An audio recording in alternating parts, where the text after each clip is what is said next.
आगे बढ़ते हैं। आज विश्व जल दिवस के मौके पर प्रधानमंत्री नरेंद्र मोदी जल शक्ति अभियान 2021 की शुरुआत करेंगे। 1 मिनट में पूरी खबर देखिए। आज विश्व जल दिवस है और आज से प्रधानमंत्री नरेंद्र मोदी जल शक्ति अभियान 2021 का शुभारंभ करेंगे। इस वर्ष इस अभियान का विषय है catch the rain when it falls, यानी इस बार के अभियान में बारिश के पानी को बचाने और संरक्षित करने पर जोर दिया जा रहा है। ये अभियान 22 मार्च से 30 नवंबर तक चलेगा। इस दौरान सभी शहरी और ग्रामीण क्षेत्रों के लोगों को जागरूक किया जाएगा। ये बताया जाएगा कि किस तरह वो जल बचाकर अपने भविष्य को बेहतर कर सकते हैं। लोगों की भागीदारी से इसे जमीनी स्तर पर जल संरक्षण के लिए एक जन आंदोलन के रूप में लॉन्च किया जाएगा। इसका उद्देश्य बारिश के पानी के भंडारण को सुनिश्चित करना है, साथ ही जलवायु परिस्थितियों और उप समतल क्षेत्रों के लिए उपयुक्त बारिश का पानी संरक्षित करना है।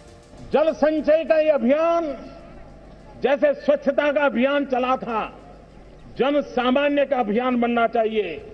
जन सामान्य के आदर्शों को लेकर के, जन सामान्य की अपेक्षाओं को लेकर के, जन सामान्य के सामर्थ्य को लेकर के हमें आगे बढ़ना है।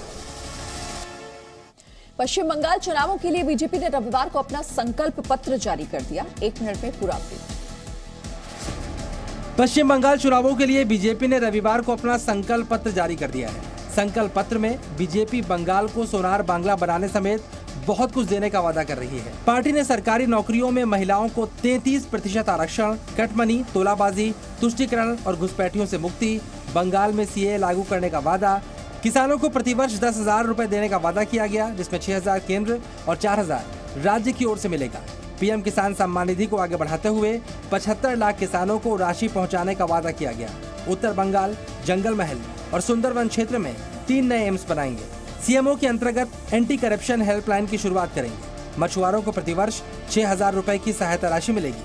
हर गरीब को आयुष्मान भारत योजना का लाभ देने पर काम किया जाएगा और भूमिहीन किसान को हर वर्ष 4,000 रुपए की सहायता मिलेगी। एक 5 साल नरेंद्र मोदी जी को दे दीजिए, हम सोनार बांग्ला के निर्माण का वादा करते हैं। रविवार को प्रधानमंत्री नरेंद्र मोदी ने बांकुरा की रैली में ममता बनर्जी सरकार पर जमकर हमला बोला। रविवार को प्रधानमंत्री नरेंद्र मोदी ने बांकुड़ा में रैली की, जिसमें उन्होंने ममता बनर्जी सरकार के 10 साल के काम पर कटाक्ष किया। प्रधानमंत्री मोदी ने कहा कि 10 वर्षों तक बंगाल के भाग्य के साथ खिलवाड़ किया गया। 10 साल बंगाल के भाग्य के साथ खेलकर आपका मन नहीं भरा क्या? 10 साल यहाँ के लोगों से विश्वासघात करके आपका मन अभी भी नहीं भरा है? साथ ही ममता सरकार पर भ्रष्टाचार का तंज कसते हुए प्रधानमंत्री ने कहा कि बीजेपी स्कीम पर चलती है, लेकिन टीएमसी स्कैम पर चलती है। बीजेपी स्कीम पर चलती है और टीएमसी स्कैम पर चलती है। स्कीम किसी भी सरकार की हो, किसी ने भी लागू की हो, लेकिन टीएमसी स्कैम के लिए कोई न कोई तरीका निकाल लेती है।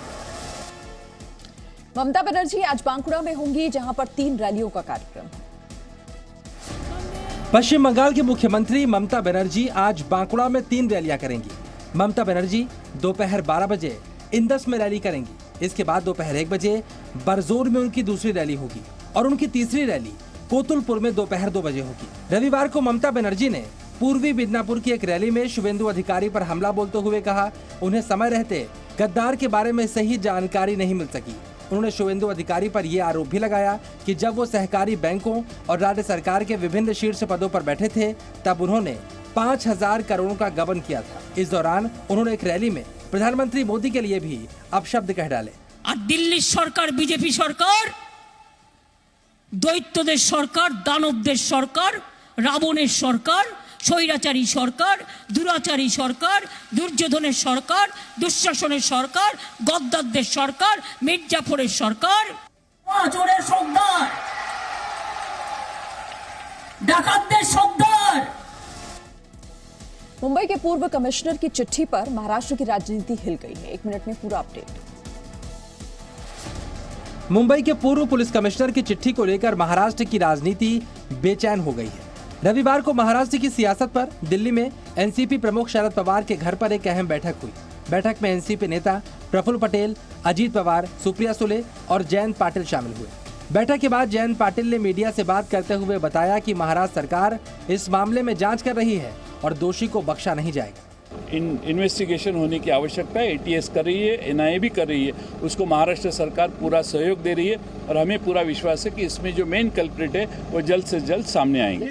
उधर परमवीर सिंह के पत्र पर सफाई देते हुए महाराष्ट्र गृह मंत्रालय ने 1 फरवरी से लेकर 27 फरवरी तक के गृह मंत्री के कार्यक्रम का ब्यौरा जारी कर दिया है, जिसमें बताया गया है कि 1 और 2 फरवरी को गृह मंत्री अनिल देशमुख विदर्भ के दौरे पर थे। इसके बाद गृह मंत्री की तबीयत खराब हो गई, वो कोरोना पॉजिटिव पाए गए।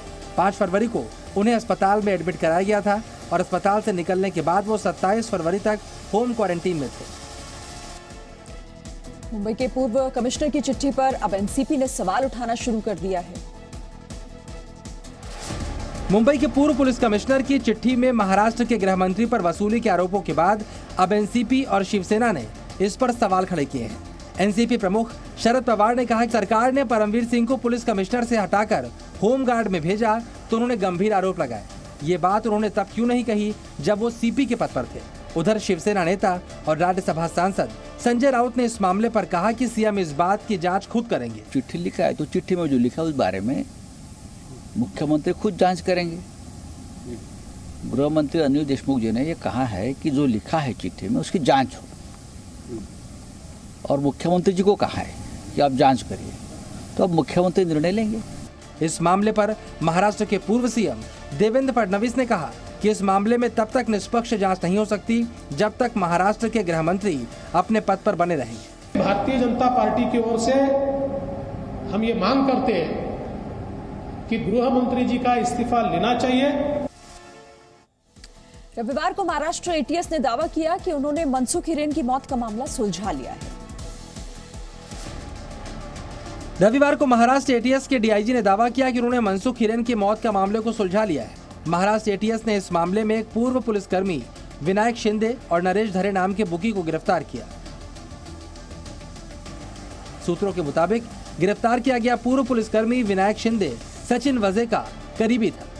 विनायक शिंदे ने ही 4 मार्च को सचिन वजे के कहने पर खुद को कांदीवली क्राइम ब्रांच का तावड़े बताकर मनसुख को फोन किया था और घोड़बंदर इलाके में बुलाया था। इसके बाद दूसरे दिन मनसुख हिरेन का शव रेती बंदर से पाया गया था।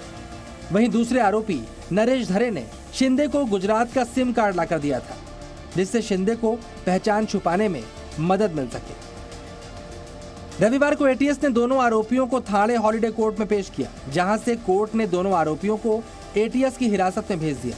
एटीएस का दावा है कि अभी कुछ और आरोपी इस मामले में गिरफ्तार हो सकते हैं। हिसार के अग्रोहा धाम में रविवार को भजन संध्या और होली मिलन समारोह का आयोजन किया गया। हिसार के अग्रोहा धाम में रविवार को भजन संध्या और होली मिलन समारोह का आयोजन हुआ। प्राचीन काल में महाराजा अग्रसेन की राजधानी रहे अग्रोहा स्थित धाम में हुई भजन संध्या में राज्यसभा सांसद डॉक्टर सुभाष चंद्रा भी उपस्थित हुए। इससे पहले राज्यसभा सांसद डॉक्टर सुभाष चंद्रा ने अग्रोहा धाम में चल रहे निर्माण कार्यों का भी जायजा लिया।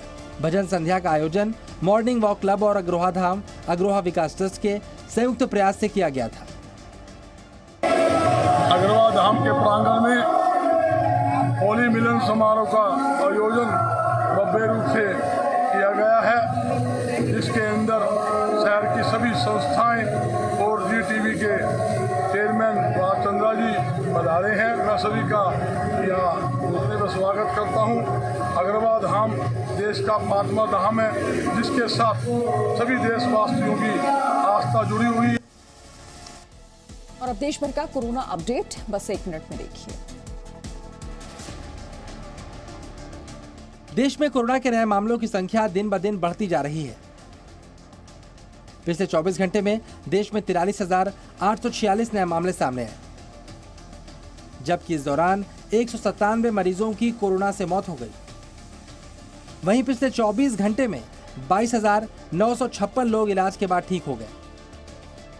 भारत में कोरोना के कुल 1,15,99,130 मामले सामने आ चुके हैं। इनमें से 1,11,30,288 लोग ठीक हो चुके हैं। देश में एक्टिव मरीजों की संख्या 3,09,087 हो गई है। जबकि अब तक भारत में कोरोना से कुल 1,59,755 मौतें हो चुकी हैं। देश का रिकवरी रेट 96% से कम हो गया है, जबकि मृत्यु दर भी 1.5% से कम है।